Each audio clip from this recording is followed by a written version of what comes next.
ብዙ የደረሰኝ ጥያቄ ማለት ነው። ንጉስ ይመጣል የሚሉ ሰዎች የምታየው ነው ይላል መጽሐፍ ቅዱስ። የምናየው ነገር አናውቀውም። ማህበራቸውን ብዛት ሁሉ አይቻለሁ። በጣም ነው ደስ የሚለው። ዮሐንስ 20 በጣም የሚገርም የመጽሐፍ ቅዱስ ክፍል ነው። የፊተኛው ትንሣኤ፣ የኋለኛው ትንሣኤ እያለ ስለ ሺህ ዓመት ሁሉ የሚያወራ ነገር አለ።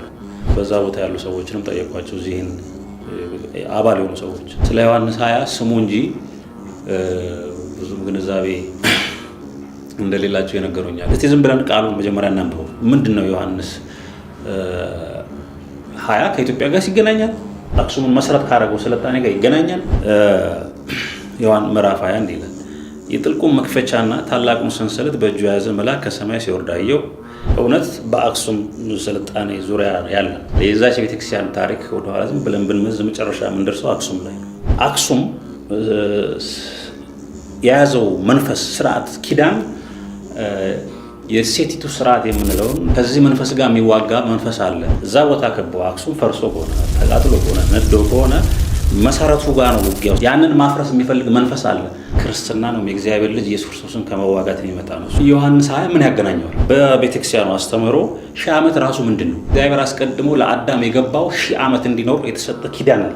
የሞትን ስርዓት የሞት ድምፅ ባይሰማ ኖሮ ባህሪያችን ያረግ ነበር። 70 ዓመትን ያጎደለው ከሺህ ዓመቱ ነው ትምህርቱ። በሂደት እየተንከባለ የሰው ልጅ ባህሪ የት ሄዷል? እዚህ 70 ዓመት ውስጥ ገብተናል። 930 ማንነታችን አናውቀውም። ያለነው በመቶኛ ስንገልጸው 7 በመቶ ውስጥ ነው ያለነው። ከዚህ ነገር የሚገላግለን እውነት እንፈልጋለን። ራስን እስከ ማጥፋት የሚደርስ የህይወት ጥላቻ ውስጥ ይገባሉ። እግዚአብሔር ከስጋ ላይ ምን አድርጓል?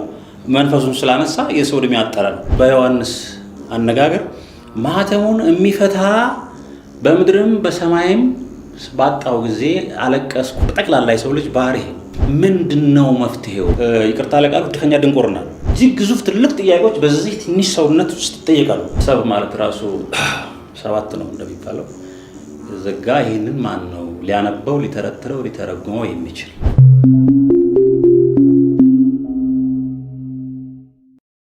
ያው ነገርን በእግዚአብሔር ስም መጀመር ጥሩ ነው። ስለዚህ በፈጣሪ ስም እንጀምረዋለን እና ብዙ የደረሰኝ ጥያቄ ማለት ነው። አሁን አንዱ ምንድነው የቤተ ክህነቱ የተለያዩ ማህበራት ምናምን ካለ እንዳለው ነው። በተለየ ምክንያት ስለ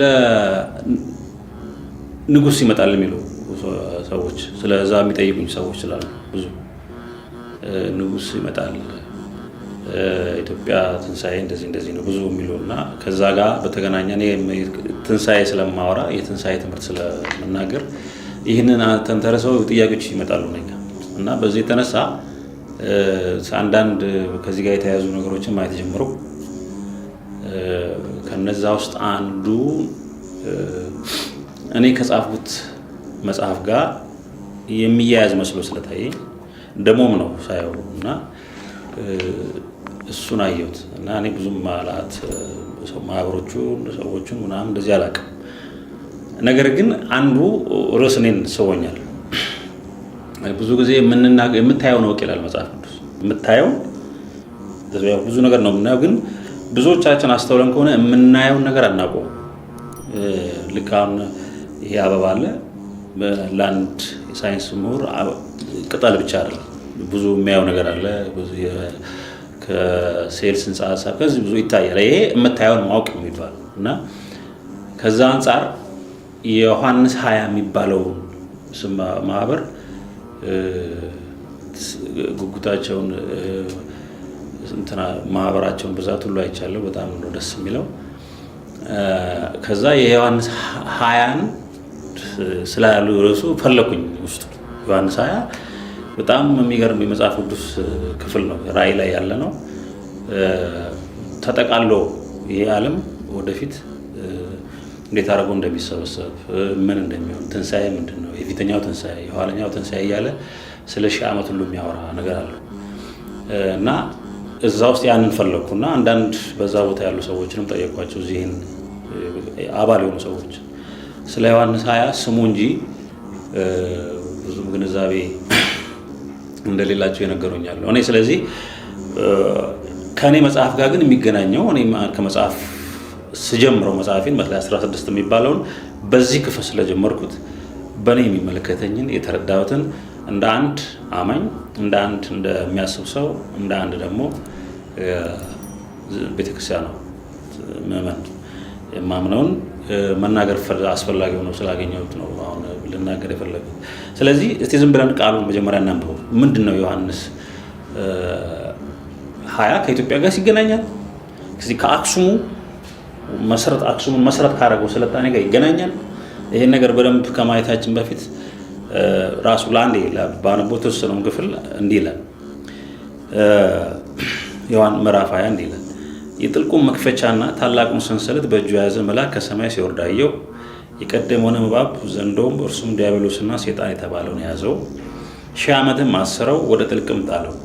አሕዛብንም ወደፊት እንዳያስት 1000 ዓመት እስኪፈጸም ድረስ በእርሱ ላይ ዘግቶ ማኅተም አደረገበት። ከዚያም በኋላ ለጥቂት ጊዜ ይፈታ ዘንድ ይገባዋል። ዙፋኖችንም አየሁ፣ በእነርሱም ላይ ለተቀመጡት ዳኝነት ተሰጣቸው። ስለ ኢየሱስ ምስክርና ስለ እግዚአብሔር ቃል ለራሶቻቸው የተቆረጡባቸውን ሰዎች ነፍሳት ለአውሬውና ለምስሉ ያልሰገዱትን ምልክቱንም በግንባራቸው በእጆቻቸውም ላይ ያልተቀበሉትን አየሁ። ከክርስቶስም ጋር 1000 ዓመት ኖሩና ነገሱ። የቀሩት ሙታን ግን 1000 ዓመት እስኪፈጸም ድረስ በሕይወት አልኖሩም። ይህ የፊተኛው ትንሣኤ ነው እያለ ይቀጥላል። የእኔ ነጥብ መጨረሻ አካባቢ ያለው ነው። መጽሐፍ ተከፈተ እና አልተከፈተ የሚለው ነው። ስለዚህ የኢትዮጵያ ስልጣኔ የምንለው አሁን እንደ መንግስት አሁን ከክርስትና ወጣ ብለን ስልጣኔውን ያለንበትን ስነ መንግስት፣ ማህበራዊ ህይወት፣ ባህሎቻችን እና አሁን ያለንበት ይሄንን ሀገርም ምድርም ቋንቋም አካባቢውን ያገኘንበት የመሰረትንበት ራሳችንን ለአንድ እውነት ያጨንበት እውነት በአክሱም ስልጣኔ ዙሪያ ያለ ይሄ የአክሱም ስልጣኔ ባለፉት 1000 ዓመታት የነበረ ያለ በብዙ መንገድ የሚገለጽ ነው። እንደ ቤተክርስቲያን ካየ ነው አንድ የትም ቦታ ኢትዮጵያ ውስጥ ስትሄድ ጋምቤላም ሂድ፣ ደቡብም ሂድ፣ ሶማሌም ሂድ፣ ኦሮሚያም ሂድ፣ የትኛውም ቦታ ያሉ ክፍለ ሀገሮች ላይ ስትሄድ ቤተክርስቲያን ታገኛለህ። የዛች ቤተክርስቲያን ታሪክ ወደኋላ ዝም ብለን ብንመዝ መጨረሻ የምንደርሰው አክሱም ላይ ነው። ስለዚህ የትም ቦታ ላይ ቤተክርስቲያን ስናይ የአክሱም ስልጣኔ መሰረቱ ክርስትና የተመሰረተበት አለ። እኛ እዛ ውስጥ ያለን በምሳሌ በጻድቅ ምዕመን በእግዚአብሔርን በሚያምኑ ሰዎች ስያሜ የተሰየመ የጽዮንነት ስርዓት ያላት ኪዳን ነች የአክሱም ጽዮን ኪዳን እና ይሄ አክሱም በአሁኑ ሰዓት ያለበት ሁኔታ እናውቃለን። እኔ ዝርዝሩን ካለው የፖለቲካ አንጻር መንፈሱ እንዴት እንደሰራ ምን ያደርግ እንደነበር በዙሪያው ምን ያደርግ እንደነበረ በመጽሐፍ የተጻፈ ስለሆነ ነገር ግን እንደተጻፈው ከመጀመሪያው እንደተነገረው ይሄ አክሱም የያዘው መንፈስ ስርዓት ኪዳን የሴቲቱ ስርዓት የምንለውን የቤተክርስቲያን ስርዓት የምንለውን በኋላም በጻድቅ መመን የሚመሰለውን በድንግል ማርያም የሚመሰለውን እውነት የሚዋጋ መንፈስ አለ እና ይሄ ኦርቶዶክስ ባህል ፈጥሯል እና ከዚህ መንፈስ ጋር የሚዋጋ መንፈስ አለ እዚህ ሀገር ላይ እየተዋጋ ነው። አሁን ከቧል። እዛ ቦታ ከቦ አክሱም ፈርሶ ከሆነ ተቃጥሎ ከሆነ ነዶ ከሆነ መሰረቱ ጋር ነው ውጊያው። ስለዚህ ልክ በአካል በተግባር ይሄ እንደዚህ ምንድነው በተጨባጭ በሆነው የአክሱም ቦታ ላይ የምናየው ችግር እሱን ተንተርሶ በተሰራው የስልጣኔ አስተሳሰብ ዙሪያም አለ የተዋጋ ነው። አሁንም አለ። ያንን ማፍረስ የሚፈልግ መንፈስ አለ። የነገሰው እሱ ነው፣ የሚሰራው እሱ ነው። በዓለም ስናየው ምዕራብና ምስራቁ የራሻ ክበብ ይሄ ነው። የኦርቶዶክስ ካልቸር እና የምዕራቡ በዋነኛነት ፕሮቴስታንቱ ዓለም ቀጥሎ ያለው ካቶሊክ ሆነው እርስ በርስ በስልጣኔ ስም የሚዋጉት ግን ወደ ጥልቁ ወደ ሚስጥር ስንገባ የእግዚአብሔር ልጅ የምትወለድበትን ስርዓት ክርስትና ነው። የእግዚአብሔር ልጅ ኢየሱስ ክርስቶስን ከመዋጋት የሚመጣ ነው። እሱን ካለመፈለግ የሚመጣ ነው። ስለዚህ ይሄንን እንዴት ነው ከዚህ አሁን ኢትዮጵያ ውስጥ ይመጣል ብለን ከምንጠብቀው ትንሣኤ አንጻር ዮሐንስ 20 ምን ያገናኘዋል? እሱን ከማየታችን በፊት ምንድን ነው ራሱ እዚህ ጋር 1000 ዓመት አሰረው በዚህ ገባ የፊተኛው ትንሣኤ ነው የሚለው ነገር በደንብ ብናየው ምናልባት የምንከተለውንም ዮሐንስ የሚባለው ማህበር የመሰረቱ ሰዎች የሚሆኑ ማንም በግል አላቃቸው ማህበራቶችንም ይሁን በደንብ ለመረዳት ይረዳል። ሰዎችም ደግሞ ምንድን ነው የሚለው ነገር ለማወቅ እንዲረዳቸው በሚል ነው ይሄን ሐሳብ ማነሳውና ለምንድን ነው 1000 ዓመት ከክርስቶስ ጋር ነገሱ እንደዚህ የሚለው በቤተክርስቲያኑ አስተምህሮ 1000 ዓመት ራሱ ምንድን ነው? በቤተክርስቲያኑ አስተምህሮ ማለት ነው 1000 ዓመት 100 ዓመት እንደዚህ ፍጹም የሚባሉ ቁጥሮች አሉ። ፍጹም ማለት ምንድነው? ሙሉ ናቸው። ወይም አሁን 100 ብለን እኮ ሌላ ቁጥር የለም እንደማለት ነው። ወይም መልሰን 101 እያልን ያንኑ እንዳንረሳው 101 102 እያልን እንቆጥራለን እንጂ 100 ሲሞላ እንደገና 1 ብለን እንደመጀመር 1000 ሲሞላ ስለዚህ እንደዚህ እየተሞሉ እንደገና እየተደገመን የምንቆጥራቸው ቁጥሮች ፍጹም ሙሉ ቁጥር። ስለዚህ በፍጹም ቁጥር የተጠራ አንድ የመንፈሳዊ ስርዓት ጉዳይ አለ ከክርስቶስ ጋር 1000 ዓመት መንገስ የሚለው። ይሄንን ወዴት እንወስደዋለን? 1000 ዓመትን የሚለውን ስርዓት በቤተክርስቲያን አስተምህሮ አዳም 1000 ዓመት ይኖር ነበር ነው። አሁን ዝርዝሩ እዛው አለ መጽሐፎቹ ላይ ይገኛል። ኩፋሌ ላይ ያለ እኔ መጽሐፍ ላይም አለ። ይሄ የ1000 ዓመት ስርዓት ምንድነው? አበው ሲሉ ከምጽአት በፊት ነው ቢሉ የተመቸ ነው፣ ከምጽአት በኋላ ነው ሲሉ እስከ የለውም። ግን ስለዚህ ጉዳዩ የፍጹም የስብዕና ጉዳይ ነው፣ ይቆጥር አይደለም። ከክርስቶስ ጋር መንገስ ከሆነ መንገስ ዘመንም አይገድበውም። ነገር ግን እግዚአብሔር አስቀድሞ ለአዳም የገባው 1000 ዓመት እንዲኖር የተሰጠ ኪዳን አለ። አዳም 1000 ዓመት ነው የሚኖረው እና 1000 ዓመት በእግዚአብሔር መንፈስ በእግዚአብሔር ኪዳን በእግዚአብሔር ጸጋ ውስጥ 1000 ዓመት ይኖራል። 1000 ዓመት ሲኖር እና ኑሮን ከጨረሰ በኋላ ወደ ሌላ ቀን ወደ ሌላ ስርዓት ይገባል። ከፍ ይላል፣ ወደ ሰማያዊት ኢየሩሳሌም ያድጋል፣ ይሄዳል፣ ይመጠቃል፣ ያርጋል። ይህ የሚሞተው የማይሞተውን ብለን አሁን በኋላ በአዲስ ኪዳን እንዳመጣ ነው። ሞትን ባይቀምስ ኖሮ የሞትን ስርዓት የሞትን ድምፅ ባይሰማ ኖሮ ባህሪያችን ያርግ ነበር። ስለዚህ አዳም በኋላ በመጣ በሔዋን በኩል በመጣ ምክር ምክንያትነት ሰው ምን ሆኗል? ወድቋል። ስለዚህ ሰው 1000 ዓመት ከመኖር እየተንከባለለ በባህሪ የተነሳ እግዚአብሔር ከዛ ጸጋውን ስላነሳ 120 ዓመት ሆነ። ከዛ መጨረሻ 70-80 ላይ ደርሰናል። 70 ዓመት ነው ያለው። ስለዚህ 930ውን ግን እግዚአብሔር ምን አድርጎታል? እንዲኖር አፈቅዶለታል 930። ስለዚህ እግዚአብሔር 70 ዓመት ነው ያጎደለው ከ1000 ዓመቱ ነው ትምህርቱ። ስለዚህ 70 ዓመት አጉድሏል። ያቺ 70 ዓመት የእግዚአብሔር ፍቃድ ስለሌለባት ነው። እግዚአብሔር ሳይሆን እኛ በፈቃዳችን ያመጣናት በሔዋን ምክንያት ወይም በሴት ምክንያት እዚህ ዓለም እየተወለደ የምንኖርባት 70 ዓመት ነች። ስለዚህ በባህሪያችን ወደ 1000 ዓመት የመሄድ የማረግ የመምጠቅ ከዚህ ዓለም የመሄድ ሐሳብ በተለይ የወንዶች ባህሪ ፍላጎት ነው መሄድ። ይሄ ነገር ለዓለም ላይ ብዙ በውስጥ በደንብ ይጠና። ለዓለም ላይ ብዙ ነገሮች እንዲፈጠሩ ወንዶች ምክንያት ይሆናሉ የሚያሰኘው ከዚህ የባህሪ ያለኝታ የተነሳ ነው። ምክንያቱም ባጭሩ ይሄ ዓለም የኛ አይደለም ብሎ ያስባል ሳያውቀው። ምንድነው የሚባለው? እንግሊዝኛ ነው አንኮንሽስ ይሉታል። እኛ በልቦናችን ይሄ አይደለም ሌላ ዓለም አለ፣ ሌላ ፍጹም አለ፣ የምንመኘው ሁላችንም የምንጓጓለት አለ።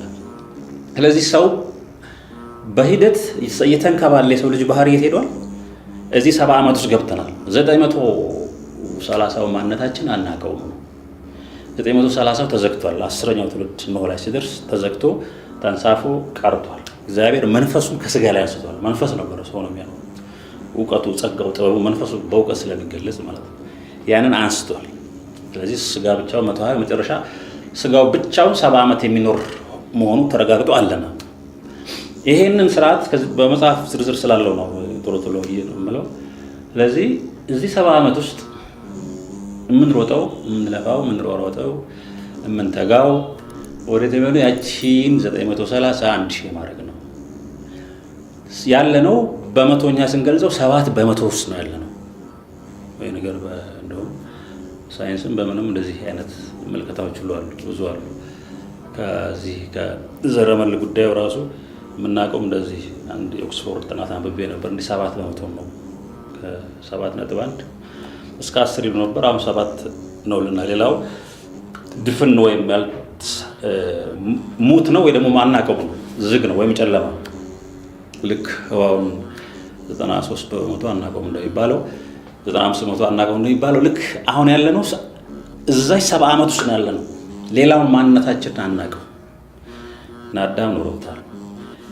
ስለዚህ እዚህ 70 ዓመት ውስጥ ይህን 70 ዓመት ሳንሞላው ሳይሳካልን በብዙ አይነት መንገድ በብዙ የአስተሳሰብ መንገዶች ሃይማኖቶችም እየፈጠርን ይሁን እየተመራመርንም ይሁን ሳናቁ ደግሞ እንደ በስጋ ይሄን እየተዋለድንም ጭምር የመዋለድ ዋና ግቡ ወንዱ ልጅ ማግኘትና ወደ ላይ መውጣት ስለሆነ እንደዚህ ያደረግን ሳንሞላው አልቻልነውም፣ ልንሞላው አልቻልንም።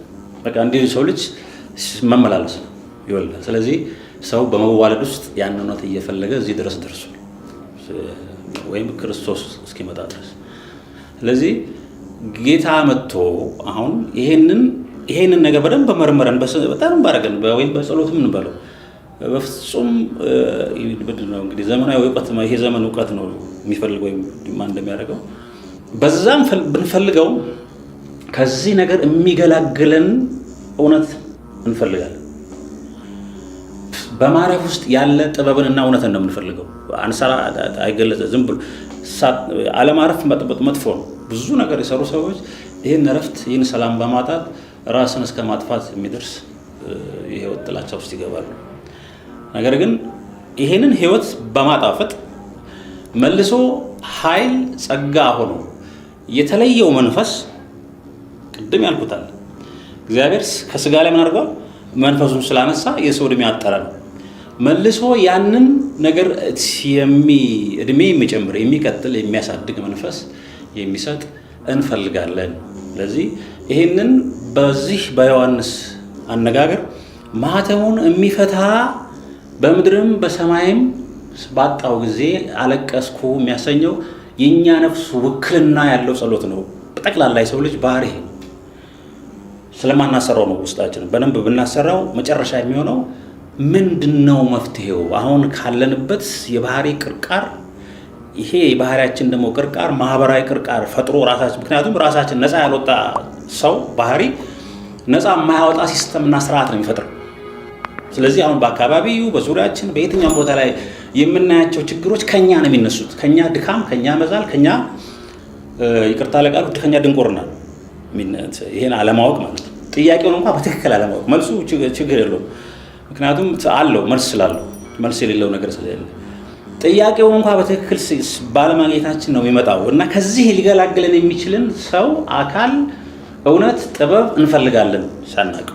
ስለዚህ ይሄንን ተከትሎ አይዞህ አታልቅስ አለኝ ይላል። ምክንያቱም ማህተሙ በ7 ማህተም የተዘጋ ሰብ ማለት ራሱ 7 ነው እንደሚባለው የተዘጋ ይሄንን ማን ነው ሊያነበው ሊተረትረው ሊተረጉመው የሚችል ማን ነው? እንግዲህ ተሞክሯል፣ የተጠና ነው እንግዲህ ሰው እንደዛም ተጠንቶ አልደረስንም። እዚህ አካባቢዎች ተብሎ በአሁን ባለንበት የዘመኑ እውቀት ልልና ሰው ሙሉ ለሙሉ አልተበየነም ወይም ዲፋይንድ አይደለም፣ አልታወቅም። ጥያቄ እስካልተመለሰ አድራሻችን አይታወቅም። ወዴት ነው የምንሄደው? ዝም ብሎ አሁን የዓለም ሀገሮች በሙሉ ሀብታም ብንሆን ብንበለጽግ የት ነው የምንሄደው? ሁሉም የዓለም ሀገሮች አንዴ ሁላ የሆነ ነገር ሆነን ወዴት ነው የምትወስዱን ብለን ሰብስበን በጠይቃችሁ ምንም የለም። በቃ ኑር ብላ ጠጣ ተዋልደህ ቀጥል ነው እንጂ ሰው ግን ከዚህ በላይ ነው። ጥያቄያችን የፍጥረታችንን ልክ ያመለክታል። እጅግ ግዙፍ ትልቅ ጥያቄዎች በዚህ ትንሽ ሰውነት ውስጥ ይጠየቃሉ። አይገርምም? ይሄ እኮ ይገርማል። ሌሎች እኮ ፍጥረታት የላቸው። ስለዚህ ቁመታችን ያን ያህል ነው። እኛ ይሄን ያህልም ክቡርና ልዩ ነው ፍጥረት፣ የሰው ልጅ ፍጥረት። በጥያቄዎቻችን በምናቦቻችን እንታወቃለን። ያ ምናቦቻችን የቁመታችን ልክ ናቸው። ስለዚህ እዛ ላይ ግን መሄድ አልቻለም። ምንድነው? ይሄን ለብሰናል። እዚህ አውታር ውስጥ ገብተናል። እዚህ ኤክስ ዋይ ዜድ ውስጥ ነው ያለነው። ከዚህ የሚገላግለን አካል ይፈልጋል።